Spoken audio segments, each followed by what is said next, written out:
I want to start by saying that this isn't really a video about renovations. Now, I do have a number of big house projects on my hands, and I am going to show them to you because I love house projects, but this is more about what it feels like when money clashes with housing. For the last few months, every housing decision that I've made has been very analytical. And the idea is pretty simple on paper: sell one expensive house, buy another that's cheaper, and try to end up without a mortgage. But living through all that does not feel simple at all. It feels like carrying two versions of the same place in your head at the same time. One is a home where we've eaten dinner every night, where we brought our baby girl home, where we built a life, and the other is an asset that needs to appraise and perform and justify its price. I think this is the strange tension that housing in America asks us to live in. And this video is that a weird in-between feeling. It's about rebuilding a bathroom, redoing a kitchen,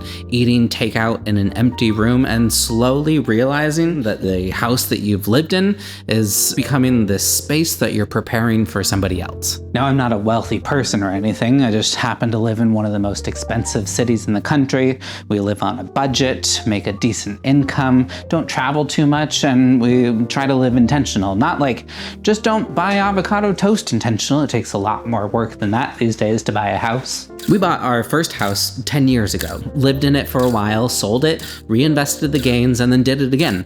And now we're here getting ready to sell this place and use the appreciation in order to buy another house. But before we can do that, this place has to be finished. Not perfect by any means, just finished, because nobody wants to inherit half-finished kitchen projects or a bathroom that feels forgotten.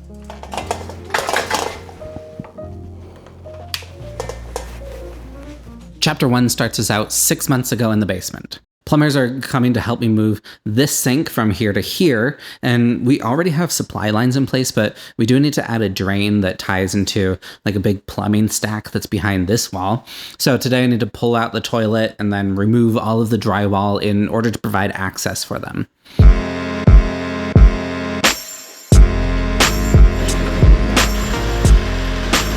In the 5 years that we've lived here, we've done a lot of updating, mostly like these big invisible things like replacing the gas furnace with mini splits and swapping rusty pipes for PEX. But the plumber that we used for that last job was not licensed to touch the sewer, so I'm bringing back my favorite plumber to finish it properly.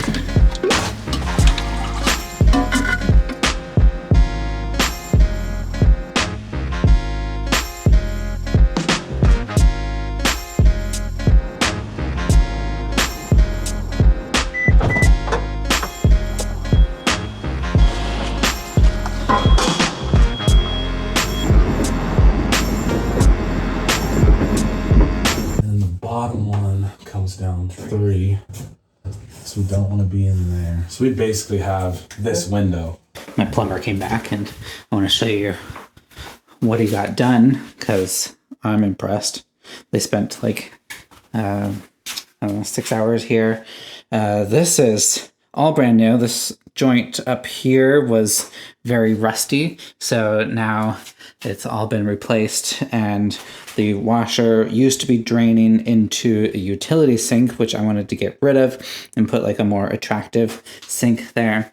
So now it drains into like a proper box there.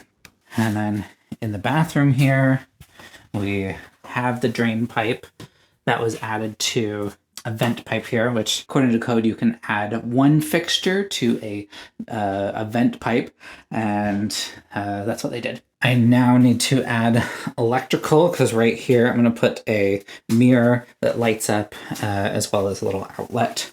So I think I'm going to run some of that off of this guy, which I want to also move closer to the door. Yeah, we'll see how that goes. Now, I'm no electrician, but this is pretty simple. You know, cut a big line to run wires and then fix it later. I'll probably regret it when I'm drywalling, but there's so many holes to fix. What's one more? Some of these holes are mine, some are from past adventures, because this bathroom is basically the electrical and plumbing highway of the house. Now, I'll spare you a drywall montage, because we're on a deadline here. Now, the plan is pretty simple. We're going to sell a house that's in a very expensive area and then use the proceeds to hopefully buy a cheaper one with cash. And I keep calling this the free house plan. And then Kendall keeps reminding me that it's not actually free, but I do think it will feel like it if we don't have like a monthly payment or anything. This is our third time doing some version of this. One was a short 6-week condo flip, and another was a fixer that we lived in for a few years, long enough to avoid paying capital gains tax. And after that big project, we walked away with a decent chunk of change, but this time it's a little bit more complicated because we're using a bridge loan to buy the next house before this old one sells. And this gives us a lot of flexibility, but it also adds a lot of pressure. Until this place sells, we're carrying a lot of debt on 2 houses, and that feels very heavy. That's why finishing this bathroom matters. We have an appraisal coming up, and unfinished projects can kill a deal, or at least lower the loan to value. Every pipe, every tile, every bit of trim isn't just about how it looks, it's about smoothing out the mechanics of house buying. So yeah, no pressure, but this bathroom does have to get done. I'm gonna put tile all over this wall. That's why it's not painted. I do need to install the vanity. I'm gonna do that right now. I'm gonna try and be a little thrifty and reuse a vanity that I have already. This vanity is from the last house renovation that I did, and it didn't end up fitting there, and there was like an $80 return fee, so I kept it thinking that I could use it for something else. And look, here we are, using it for something else. I'm really into this fluted design. Seems like that's pretty trendy right now. I think I flexed it slightly when screwing it into the wall, so the sink didn't sit completely flat, but a shim does fix that. And then I'll just take a quick nap because I'm tired from trying to wrap this project up in between work and late at night.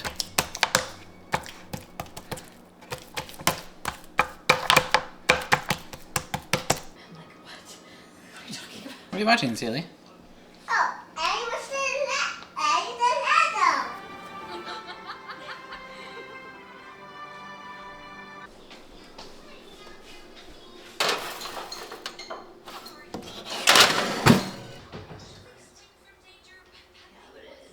Kendall's been up here finishing up some painting. My contribution to the house. This room was not painted yesterday, and it is painted now. It wasn't painted, and now it's painted. Except not the ceiling. Oh, the ceiling will help a lot. Oops. And the outlets aren't covered. But my part's done. This room's next. This was my little office. A couple of these rooms we just never painted when we moved in 5 years ago. Almost 5 years ago. I can't believe we didn't. I know. Like, we never painted the bathroom. We never painted this room. It looks pretty bad.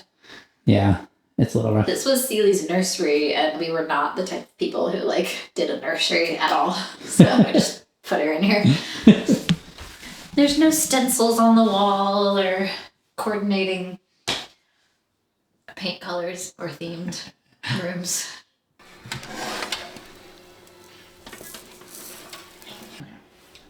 Okay, well, you don't see that.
I got this toilet. Only $100. But it works great.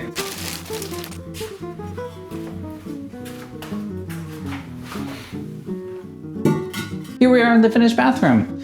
I like it. The toilet is too close to the wall, which is a little disappointing, but it would have been obscenely expensive to move that flange a couple inches. It feels good to finish a project, but there's still so much to do. We're only in November right now, and I think we'll get a better price if the house looks nice and goes on the market right after the new year. And that means that I have like a month or two to finish everything up. So let's keep working.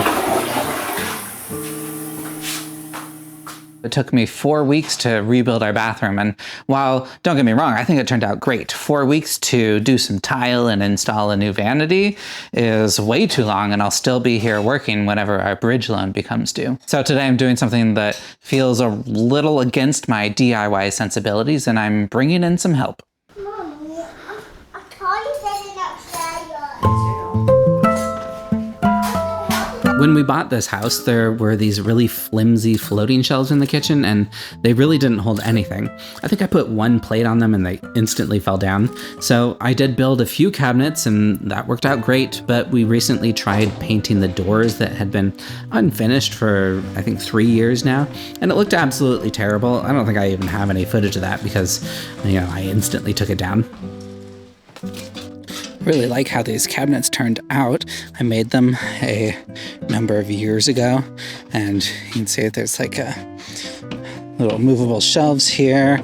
This is all plywood with a solid wood front, and that's how the cabinets are built too.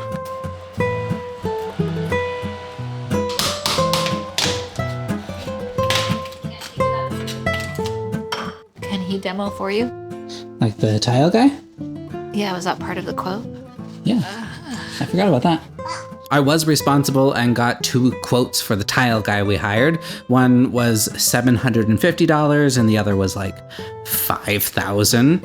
So yeah, we naturally went with the cheap guy. And this is where the tension of selling a house really shows up, because you're always building 2 realities at once. There's what something is, you know, how it's built, what it can handle, the care that went into it. And then there's what it looks like to somebody who's seeing it for the first time for maybe 5 minutes with a realtor breathing down their neck. I've always thought of my house as a way of building something with my own hands. But, you know, time really has a way of humbling you. In between work, family, and this ticking clock as we get ready to sell our house, I'm realizing that the smartest way to build a path towards a free house is to ask for some help. The whole house is in chaos right now, and I'm struggling to piece together this narrative as 3 projects are happening simultaneously, and work is really busy too. But let's just dive in.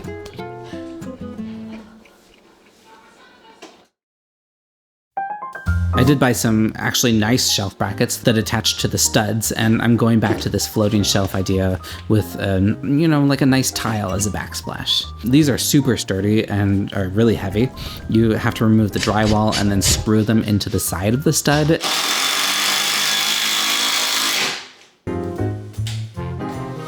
And we're just tiling here, so it doesn't really matter if the wall's pretty, just that everything is flat. But buyers don't experience a house as a list of specs. Some people will see open shelves and, imagine openness. Others will picture where they need to add cabinets. The job isn't to decide for them, it's to leave the door open. That's the compromise you start making when a house becomes something you're preparing instead of inhabiting.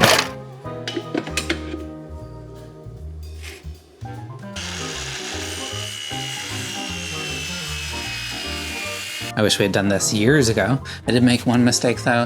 This piece of wood was not long enough, so I just cut this flush and then put it a little proud, and if you stand over here, it looks really stupid.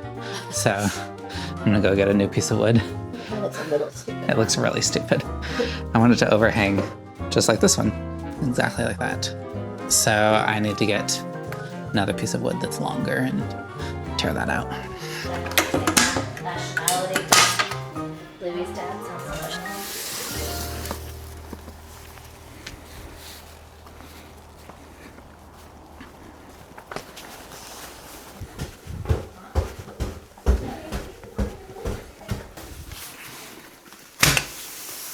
Here's tile for the shower.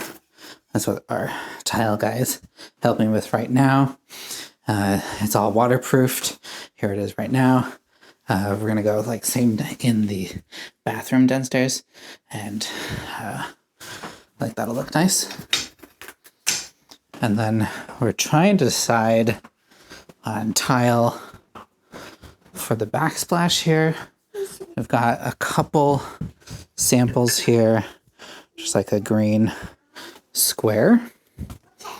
I think that would be nice, but don't love the green against the gray. It's just like really bland and boring, I think. That's one of the ones that we put downstairs in the bathroom.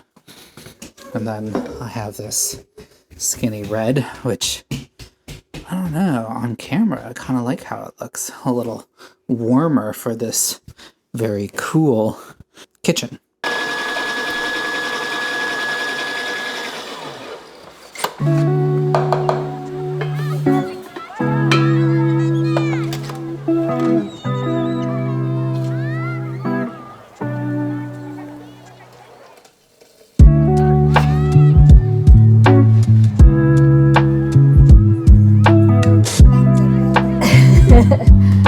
I'm very happy with the tile that we chose, shape and color wise.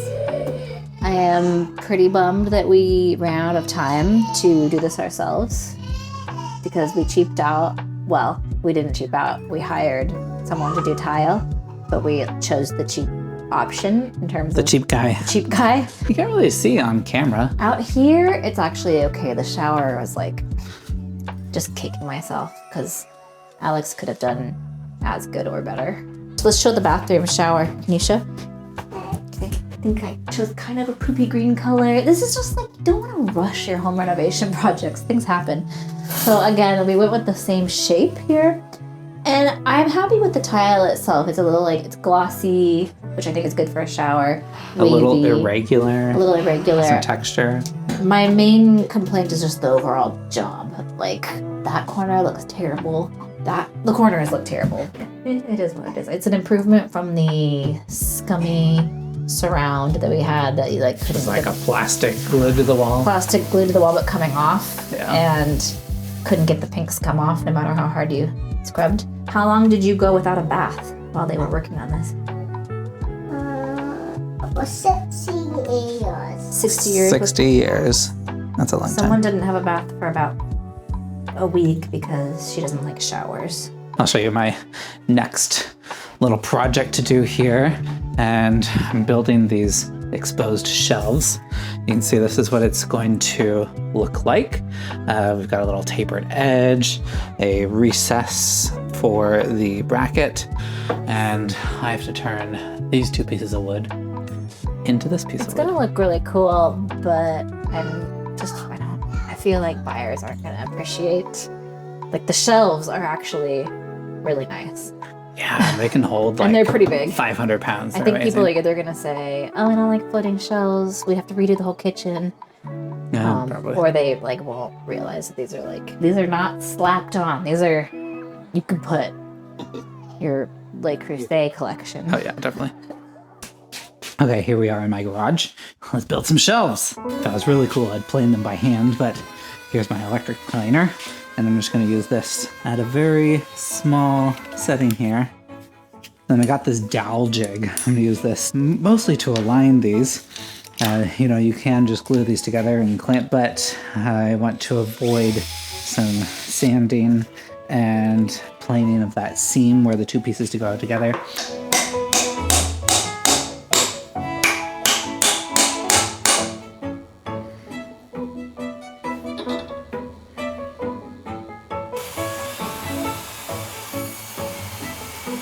I've got two shelves done here, nice and recessed. Look at that, it looks so great.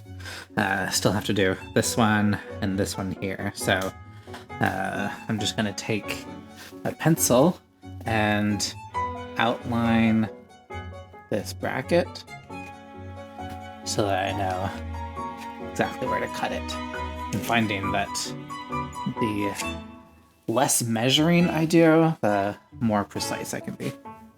I'm going to use my router to dig this out. I'm staying well within the lines here. on these first few passes, and then I'll set up a fence so that I can do a more precise cutout right on that line. The last edge here has a rounded corner and it's pretty messy, so I'm going to clean this up by hand with a chisel.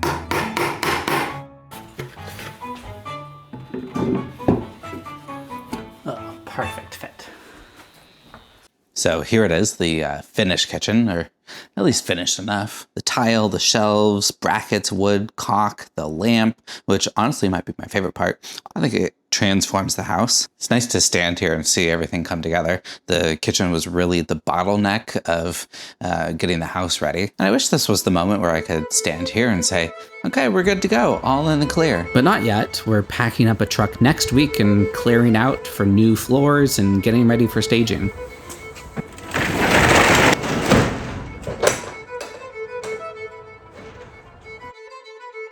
At some point, and I'm not really sure when, there was never like an announcement or anything, but our house stopped being a place that we lived and became more of an object. I think it was just one night I was sitting in the living room, completely empty, eating takeout on a camping chair, and it hit me that everything had shifted. Marketing a house that your kid was born in creates this kind of strange cognitive dissonance. It was more of a feeling than anything. You're holding on to these memories that are deeply personal while describing space in language meant for strangers. Square footage, flow, potential. And once that language changes, your relationship to the house changes too. Every decision runs through a new filter, not do we like this, but will someone else understand it? Or does this introduce friction? At some point, it stopped feeling like we were selling a house and started feeling like a financial system had moved into our living room. A few years ago, I tore out a perfectly normal entryway closet and then rebuilt it as a cabinet. You know, it solved a real problem, the house worked better afterwards, but the solution was a little weird. And when you live somewhere, weird can feel like personality. Once a house becomes an object, weird starts to feel like a risk.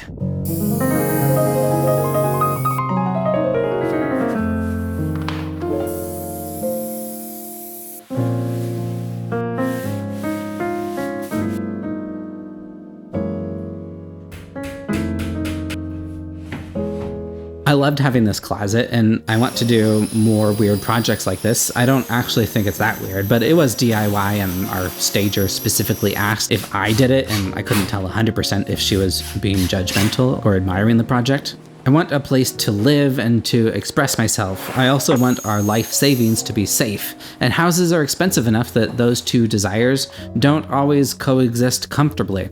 Once the house becomes an object, you stop adding things, you stop experimenting, you stop asking what could be better and start asking what needs to be neutral. The work shifts from building to editing. Somewhere in the middle of all this, we stop and go sailing with some friends. The water's cold, the light is beautiful. For a moment, I can't hear the spreadsheet. I don't know why I'm including this footage, except to say how work expands to fill your life unless you build fences around it. But inevitably, work finds its way back in. Christmas comes and goes, the days are short, and we're now in the final push. So this is me and Celie. We're watching The Incredibles movie. But you have to point as high as you can. Here's Celie. She's kind of sleepy. Chapter 7, and we're in the final push. Walking through the house now, it feels finished. Clean, neutral, ready. Everything's in the right place, or at least where it's supposed to be for photos, but it doesn't feel like my house anymore.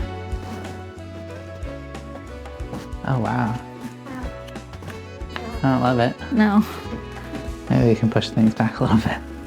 And that's the same light. Oh yeah, same light. Yeah, same light. You can take your shoes off. Is that me? Alex broke one of these lights and then ordered one different. One bulb is bigger.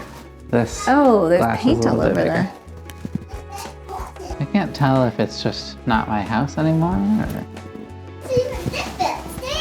I like how the I floors think look. we just need to push everything over a little bit. And we should paint in the floor. Yeah, we'll look at all of it, babe. Me and Dad are taking it in.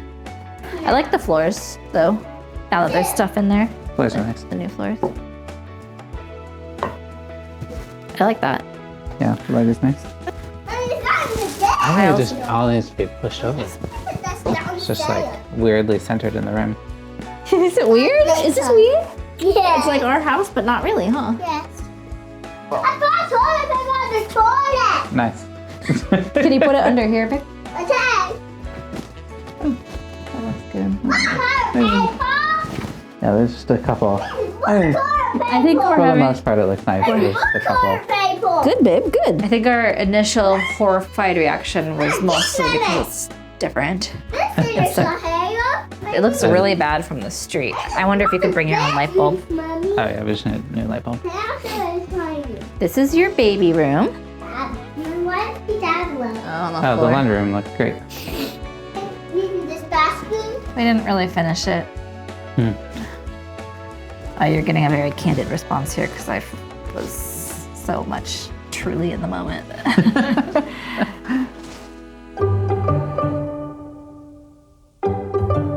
Our stuff is gone. My family lives somewhere else now already. What's left is a version of the house edited not for living, but for judgment. You know, putting a house on the market is oddly intimate. You're inviting strangers to walk through a space where your life happened and ask them to decide very quickly what they think of it. This furniture isn't ours. The art is generic. The books are chosen because they, look good on a shelf.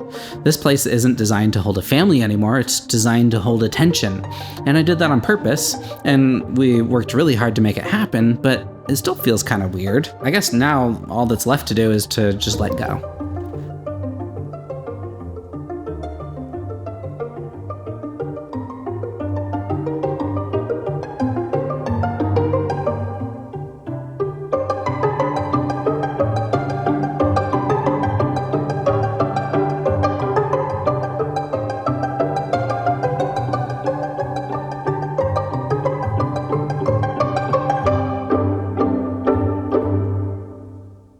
Okay, here we are in our new house.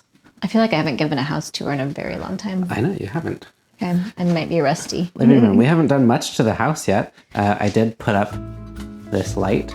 Mostly I've just done lighting. We're calling this an 80s house? Is that what we're calling it? I don't know. It was built in the 20s. There was a 1980s edition. There was a 2014 edition. I don't know. It's kind of a weird house. We're going to lean in so that I think that'll end up like saving us money and making us feel free in terms of design. Just like lean into kind of random. Yeah, just do whatever we want. Have fun with it. So it's kind of a funny house because there's two sides. The side we're standing in and then the other side. So it could be a duplex. And I think, in fact, it's zoned to be a duplex. It is. It's permitted for a second kitchen. And the plumbing is all there. Yeah. But this is kind of the side of the house that we're living in. Very happy about this kitchen, by the way. Tall ceilings and skylight. It's not our style. We have long-term plans, but it's pretty nicely updated. Like, it's decent. We had a really hard time with the furniture because it's kind of a long, narrow room.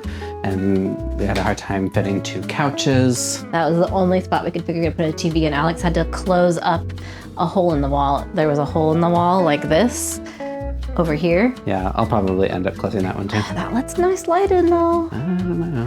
But there was no place else to put a TV, and we can't live without TV. We're not those people. We can't fake it. This is one of the best spots in the house. Just a sunroom with a deck off that. I'm still trying to figure out how we're gonna use this space. Like, a really big part of me wants this to be comfy furniture. Oh, yeah. Like, a really big part of me, actually. I really like having a giant table here, though. I know, but we don't use With the it. view? We use it for when we host people for like a meal, because there's not enough room in the little eating area. But it's like, if this had comfy chairs, I think we would use this room way more. Maybe. But there's no place to host bigger groups if we don't have this table here. This is the sunset room because we get really nice sunsets this way. No. I want to redecorate everything. I got these pink curtains, but they ended up being hot like pink, so fuchsia. not doing that. We were going for a sunset or like dusty rose. Here's my color inspiration. This is kind of the ugly entryway. Nice. Needs work. This needs big, major work. Yeah. A little depressing. And then this gets you into the second side of the house, which has a bathroom down here with a shower in it, which is nice. And And then the plumbing for the like potential second kitchen, which will probably turn into a wet bar. I think the previous owner was using it as like an art sink. Which is kind of how we're going to use this space too. Office. Yeah, this is gonna be Art like studio. office, filming. I've been working there, but we're also going to bust through this wall Yeah. so that you can get to the other side of the house without having to go Definitely all need the a way more around. circular layout here. Um, But here's more tall ceilings. oh yeah. Nice. You see space heaters all over because Gosh. there was a utility power surge transformer blew and fried the motor of our furnace. Yeah, so we've been without heat for a week. There's no end in sight because parts are back ordered. Fortunately, it's pretty warm February. Okay, I'm happy with this. This is the loft, and we've turned this into the workout space.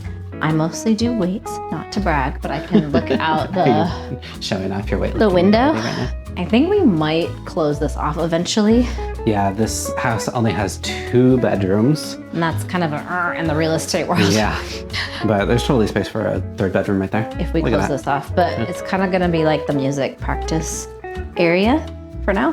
Mm-hmm. And upstairs laundry, yay. And then this looks weird. You like go back into another world, back to the other side of the house up here. 2nd staircase down the living room. So there's a bathroom, full bathroom. Celie's room, which we did not tidy for you at all. And then our room, which we also did not tidy for you. Nice and big though. We've been enjoying this so much. It's just like, Ensuite right there. Walk-through closet. and this balcony, which needs a lot of repair work. It's huge. We've been sitting out there for sunsets. Oh, so nice. We did not end up mortgage free. It's a little sad. We're probably like $100K short after the sale of the old house. Yeah. So, oh well. You know, it was a nice dream. Okay, bye.